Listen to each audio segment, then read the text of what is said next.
Buenas tardes. Hoy tenemos el gusto de tener en línea a Fernando Lustanó desde la biblioteca del Museo Nacional de Artes Visuales de Montevideo. ¿Cómo está, Fernando? Buenas tardes, ¿qué tal, Roberto? Bien, Fernando, te encontramos en la biblioteca del museo, ¿verdad?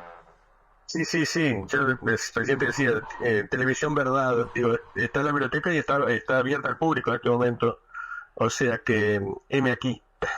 Buenísimo.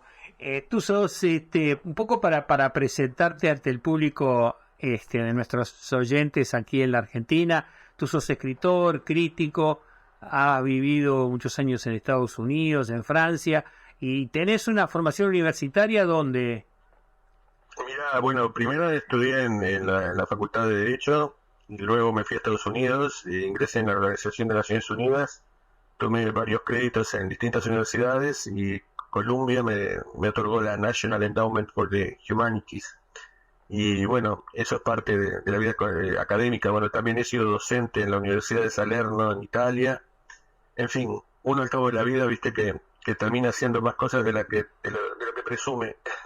Che, Fernando, hablemos un poquito de esta muestra que está por cerrar ahora, ¿no? En el Museo Nacional de Bellas Artes, perdón, de Artes Claro, Visuales, sí, sobre sí. Leonilda González. Contame primero cuándo están cerrando esta muestra para que el Mira, público... la muestra está hasta el domingo inclusive. Bien. Es una muestra que se inauguró en marzo, que ha sido muy, muy exitosa en relación al público y a la crítica. Pero bueno, las buenas cosas también tienen su fin. Y de Leonilda te podría decir mucho.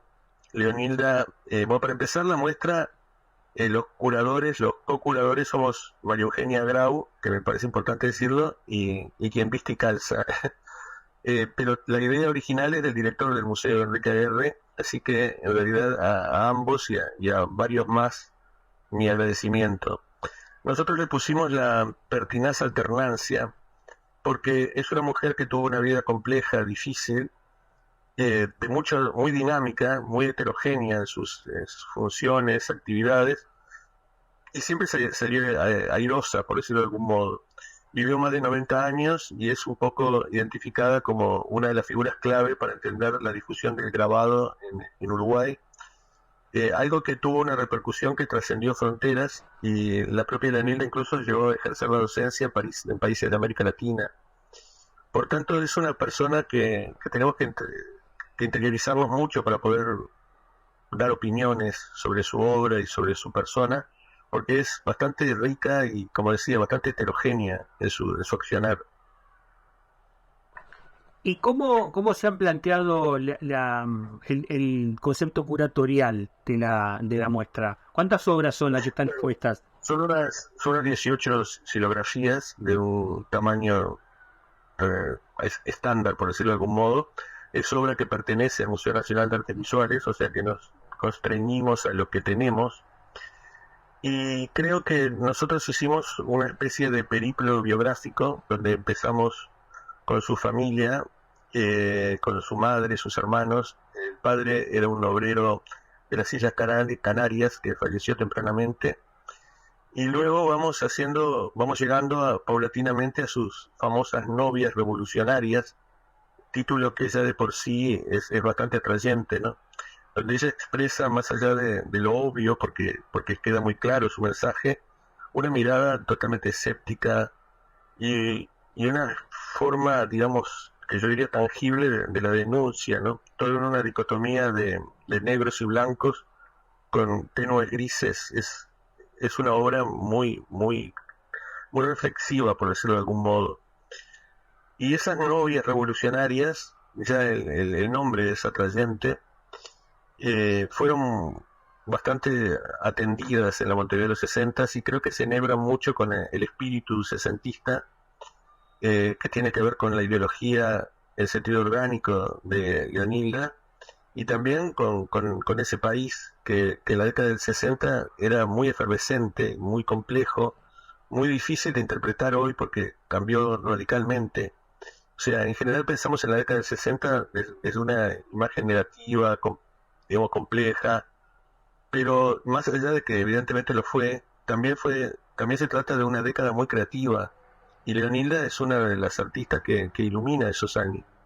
Además, las novias revolucionarias, creo que de algún modo u otro, tú me dirás si exagero, se enhebran con un país que tempranamente aprobó el divorcio por la sola voluntad de la mujer, la separación de la iglesia y el Estado, hasta el aborto, que primero fue la primera vez que fue abolido, fue en 1934. O sea, perdón, se aprobó el aborto, quise decir. Se aprobó el aborto en 1934, la primera vez, porque tuvo una segunda aprobación muchas décadas después.